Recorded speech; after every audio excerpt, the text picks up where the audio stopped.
Assalamualaikum warahmatullahi wabarakatuh. Bagaimana kabarnya hari ini? Pada video kali ini kita akan belajar tema 1 subtema 3 tentang pertumbuhan hewan. Oke, jangan lupa klik subscribe dan aktifkan lonceng notifikasinya. Berikut video selengkapnya.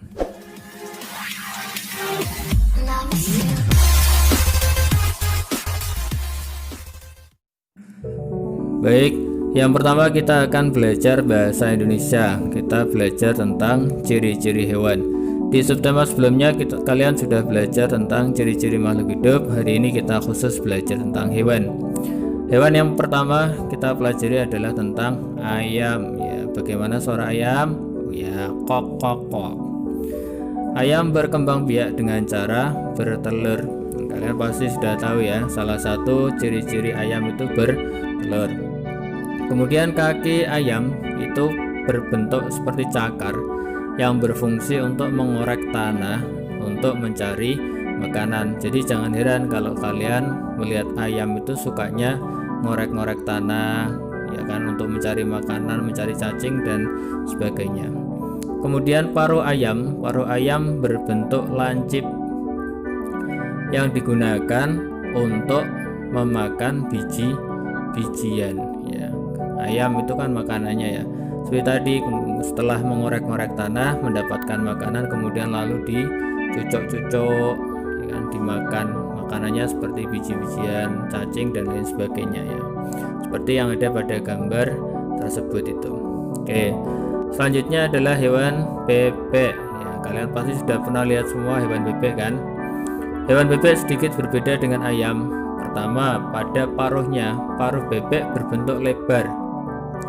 Hal ini digunakan untuk mencari makanan di air seperti serangga, ikan, dan hewan kecil yang lainnya. Seperti pada gambar itu. Ya, sukanya nyosor-nyosor di air karena memang habitatnya mencari makannya itu adalah di air. Kemudian kaki bebek itu berbeda dengan ayam. Kaki bebek berselaput, ada selaputnya. Hal itu digunakan untuk berenang dan memudahkan berjalan di air ya. Jadi jangan heran kenapa bebek itu sukanya di air ya, karena memang habitatnya di air. Oke, selanjutnya kita belajar tentang ikan ya. Ikan berkembang biak dengan cara bertelur. Sekali bertelur, ikan dapat menghasilkan telur atau anak sampai jumlah yang ribuan banyak sekali. Oke, pada gambar terlihat di mana siklus perkembangan dari ikan ya, mulai dari telur, kemudian dari menjadi ikan kecil, semakin besar dan akhirnya menjadi dewasa. Di samping bertelur ternyata ada beberapa jenis ikan itu yang berkembang biak dengan cara beranak.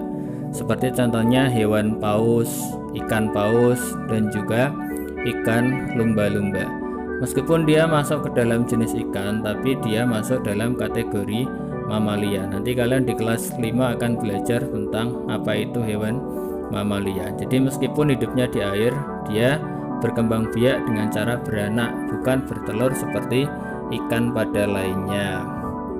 Baik, selanjutnya kita akan belajar hewan katak ya. Katak ini bisa kalian jumpai di banyak sekali tempat.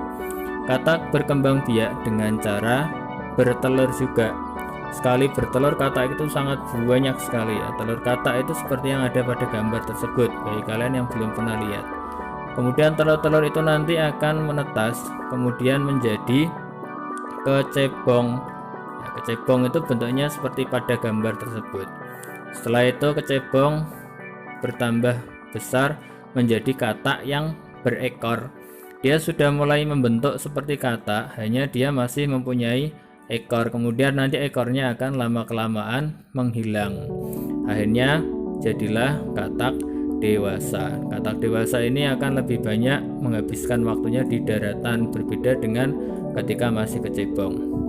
Oke, tahap selengkapnya tentang perkembangbiakan katak ada pada gambar ya, mulai dari katak dewasa, kemudian bertelur menjadi kecebong yang masih tanpa kaki, kemudian tumbuh lebih besar ya, menjadi kecebong yang sudah punya kaki, kemudian katak muda, sudah katak tapi masih punya ekor, akhirnya kembali ke bentuk katak dewasa. Oke. Selanjutnya kita belajar tentang hewan lalat ya. Lalat ini termasuk salah satu hewan yang banyak merugikan manusia juga. Oke, daur hidup lalat diantaranya, lalat berkembang biak dengan cara bertelur. Kemudian telur berubah menjadi larva yang biasanya berwarna putih. Setelah beberapa hari, larva kemudian berubah menjadi kepompong atau pupa yang akhirnya kembali menjadi lalat dewasa. Setiap hewan mengalami proses pertumbuhan dan perkembangan. Proses pertumbuhan dan perkembangan hewan tersebut disebut daur hidup hewan ya, atau disebut juga metamorfosis. Jadi metamorfosis itu perubahan bentuk hewan dari mulai lahir sampai akhirnya kembali dewasa dan lahir lagi. Kemudian di situ adalah contoh gambar lalat ketika bertelur ya. Jadi gambar telur lalat itu seperti itu. Jadi kalau kalian menemukan di makanan kalian kok ada gambar seperti itu ya, itu adalah artinya makanan itu sudah diteluri atau jadikan tempat berkembang biak lalat. Artinya sudah tidak bersih dan jangan sampai dimakan. Oke, sekarang kita berlanjut lagi. Selanjutnya kita ke pelajaran SPDP. Di SPDP ini kita akan belajar tentang karya seni dekoratif. Apa itu karya seni dekoratif? Yaitu gambar hiasan dari gabungan beberapa bentuk motif dengan komposisi warna yang indah. Gambar dekoratif ini bertujuan untuk memperindah ya, jadi ciri khas dari gambar dekoratif itu masih menunjukkan gambar aslinya, hanya diperindah. Oke. Ada beberapa unsur di dalam gambar dekoratif, yaitu garis, bentuk, dan warna. Seperti pada gambar berikut ini, ada beberapa macam jenis garis, diantaranya garis mendatar atau disebut horizontal, garis tegak atau vertikal, ada garis miring, garis lengkung, garis bersilang ya, dua garis yang saling bertemu atau saling memotong. Kemudian ada garis sejajar ya, disebut sejajar karena dua garis itu apabila kita tarik diperpanjang, dia tidak akan pernah bertemu satu sama lain. Kemudian ada garis zigzag. Zigzag itu garis yang arahnya berbelok-belok ya. Kemudian garis spiral ya, yang berbentuk seperti obat nyamuk. Kemudian ada garis gelombang. Bentuk yang digunakan dalam gambar dekoratif juga bermacam-macam.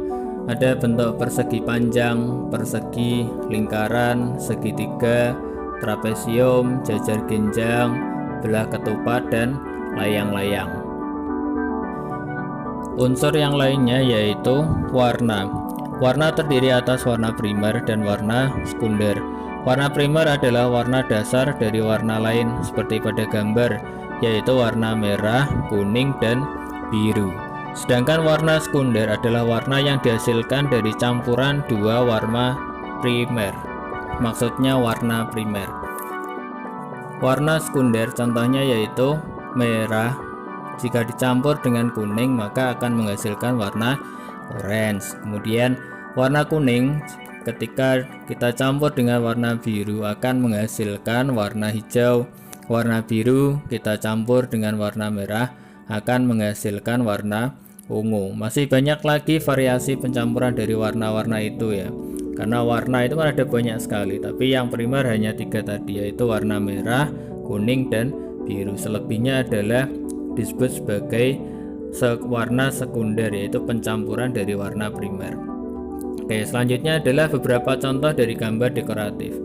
Sebagaimana yang Pak Sulis jelaskan tadi ya, gambar dekoratif itu masih menunjukkan wujud gambar asli, hanya diperindah. Contohnya gambar tersebut di atas, pada gambar itu masih terlihat gambar ikan ya, hanya dibuat lebih bagus. Kemudian ada gambar gajah ya, masih terlihat kalau itu gambar gajah, hanya diperindah. Itulah fungsi dari gambar dekoratif tadi. Berikutnya contoh gambar dekoratif yang menggunakan unsur garis ya, seperti gambar batik tersebut, itu kan variasi dari beberapa garis lengkung yang dikombinasikan ya. Seperti gambar batik yang berikut ini juga, gambar bunga itu kan garis, ada garis lengkung, kemudian lingkaran yang disambung-sambung dan akhirnya menjadi indah. Kemudian diberikan unsur yang terakhir untuk memperindah yaitu warna.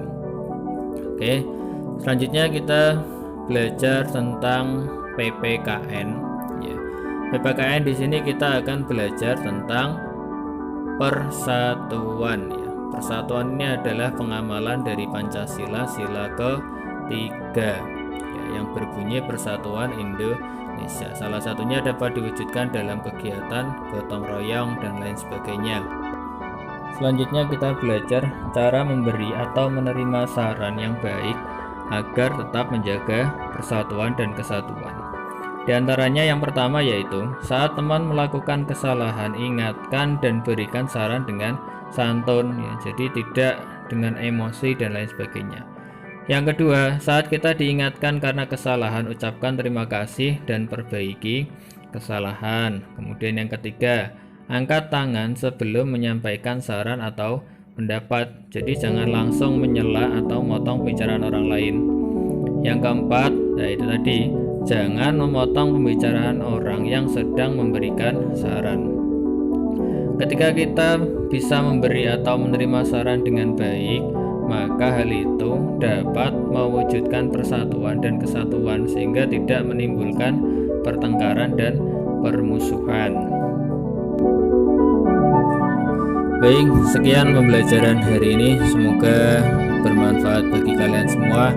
Tetap dijaga kesehatannya di rumah, tetap semangat belajar. Sekian, assalamualaikum warahmatullahi wabarakatuh.